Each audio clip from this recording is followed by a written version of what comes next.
Kahapon may nagsabi sa akin, The Brown Investor, gusto ko ng 60,000 pesos pension kada buwan pag retire ko.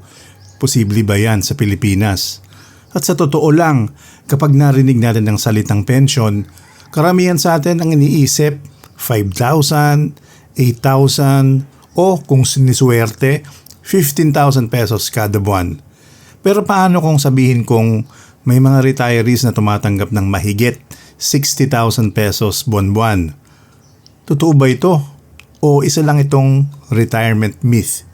Sa video na ito, pag-uusapan natin ang dalawang pinakamalaking pension system sa Pilipinas, SSS at GSIS. Alin sa dalawa ang may mas malaking tsansang makapagbigay ng 60,000 pesos monthly pension? At kung miyembro ka ng SSS, may pag-asa pa bang umaabot ang ganitong level? Ito ang math at baka magulat ka sa magiging sagot. Ang video na to ay para sa kaalaman lamang, hindi personal na payong pinansyal. Affiliate products in the shelf below. Simulan natin sa GSIS. Kung government employee ka, automatic kang miyembro nito. Ang malaking kaibahan ng GSIS ay SSS, mas malaki ang epekto ng iyong salary at years of service sa magiging pension mo. Sa madaling salita, habang tumataas ang sweldo mo at habang mas matagal kang nanatili sa serbisyo, mas tumataas din ang magiging retirement benefit. Halimbawa, sabihin natin government employee ka ng may average monthly salary na 75,000 pesos per month at nakapaglingkod ka ng mahigit 30 years. Sa ganitong sitwasyon, posibleng umabot o lumampas pa sa 60,000 pesos ang monthly pension mo depende sa final computation ng GSIS Retirement Program. Ibig sabihin, hindi imposible ang 60,000 pesos monthly pension pero may kapalit ito. Una, kailangan mataas ang salary mo. Pangalawa, kailangan mahaba ang serbisyo mo sa gobyerno. At pangatlo, malaki rin dapat ang mandatory contributions. Sa GSIS, may contribution din ang government employer. Kaya kung ikukumpara, mas malaki talagang pumapasok sa retirement fund ng isang GSIS member. At yun ang dahilan kung bakit mas mataas din ang posibleng pension. Pero tandaan, hindi lahat ng government employee ay automatic na magkakaroon ng 60,000 pesos monthly pension. Kung mababa ang salary grade o kulang ang years of service, mas mababa rin ang magiging retirement income. Kaya hindi sapat ang pagiging GSIS member lang. Mahalaga pa rin ang career progression at haba ng serbisyo. Ngayon naman, punta tayo sa SSS. At dito nagsisimulang maging interesting ang usapan. Marami ang nagtatanong, bakit parang ang baba ng pensyon sa SSS? Ang dahilan, may limitasyon ang pension computation. Kahit lumaki pa ang kinikita mo, may maximum salary credit na ginagamit sa computation. Ibig sabihin, hindi direktang tumataas ng walang limit ang pension mo kahit tumaas pa ang income mo. Kaya kung regular SSS pension lang ang aasahan, imposible ang 60,000 pesos monthly pension. Sa katunayan, karamihan ng retirees ay napakalayo rito. Pero may isang feature ang SSS na madalas hindi napapansin. At ito ang tinatawag na may SSS Pension Booster, na kilala rin noon bilang WISP Plus. Ito ang Voluntary Retirement Savings Program ng SSS. Iba ito sa regular pension. Ang regular pension ay may sariling computation. Samantalang ang pension booster, parang sarili mong retirement investment sa loob ng SSS.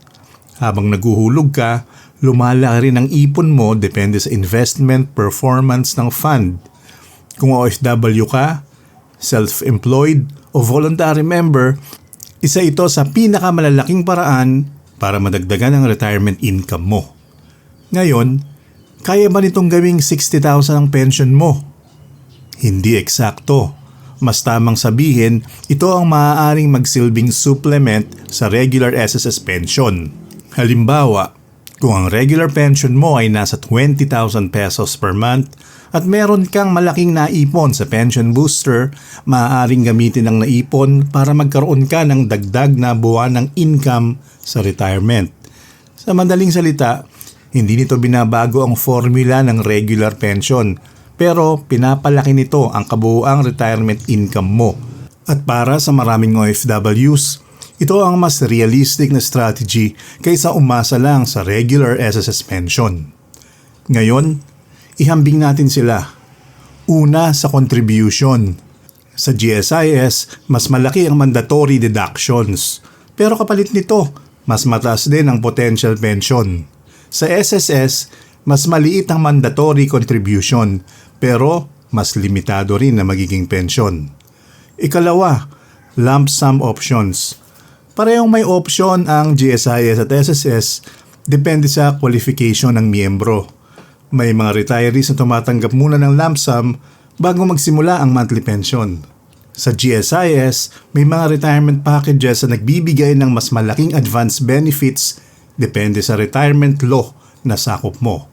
Samantalang sa SSS, may option ding mga tanggap ng lump sum kung hindi sapat ang contribution para sa regular monthly pension o depende sa retirement qualification.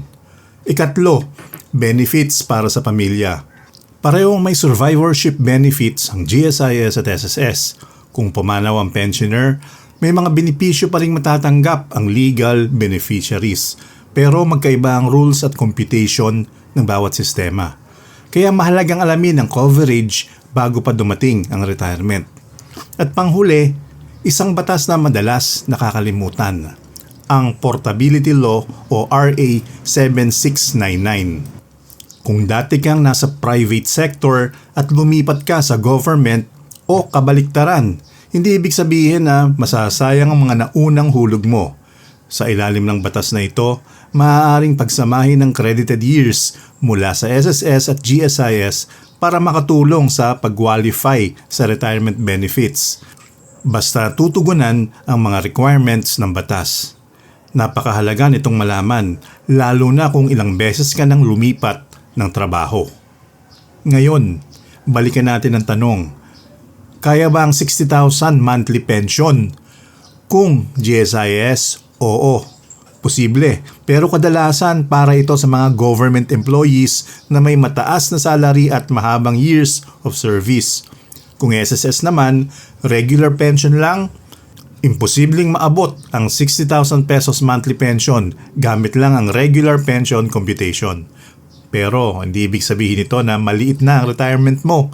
Kung maaga kang magsimula, gagamitin mo ang may SSS pension booster, magdadagdag ka ng Pag-ibig MP2, mag-i-invest ka sa dividend stocks, REITs o iba pang passive income investments, posible na makabuo ka ng kabuuang retirement income na aabot sa 60,000 pesos bawat buwan.